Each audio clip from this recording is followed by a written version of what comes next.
everyone, welcome back to this channel. In this tutorial, I will show you how to design an infographic poster for free using Pippit AI. First, just open Pippit AI like this in your browser, or you can also install it on your PC.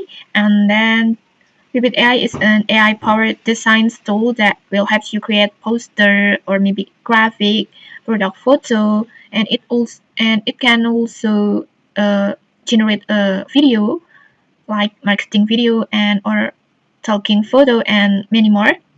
And if you want to try it yourself, you can click the link in the descriptions or the pinned comment below.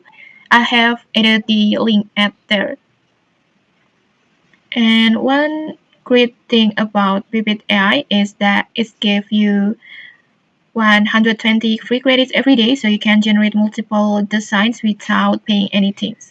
And then now to design a infographic poster, just go to the image studio, this one, and then just choose the AI designs like this, and then in here you can just choose the AI model that you want to use. In here maybe I want to choose the trim, and then next just choose your quality. In here I want to choose 2K, and then choose your ratio. In here maybe I want to choose this ratio, and then next just type your prompt over here.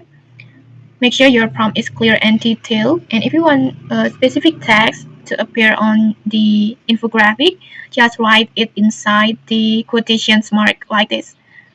And for example, in here maybe I want to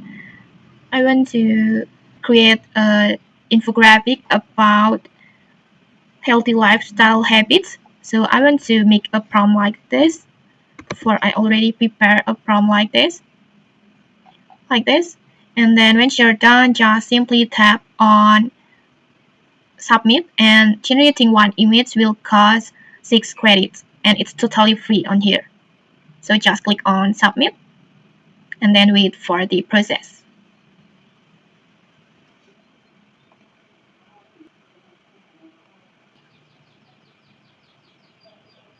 And okay, like this, you will get the 4 results like this, and I think it's so incredible.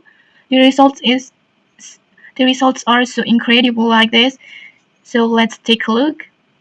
Like this, you can see this infographics. It's so incredible. It's so cool with the elegant designs, and then I think the fonts it's so clear with no typo. And then take a look for the another results like this. And for the illustrations, I think it's so cool. Like this, you can see it. And then next, you can just choose one and just choose download if you want to download it. And okay, maybe that's it. If you found this helpful, don't forget to like, comment, and subscribe for more tutorials. Thanks for watching, and see you.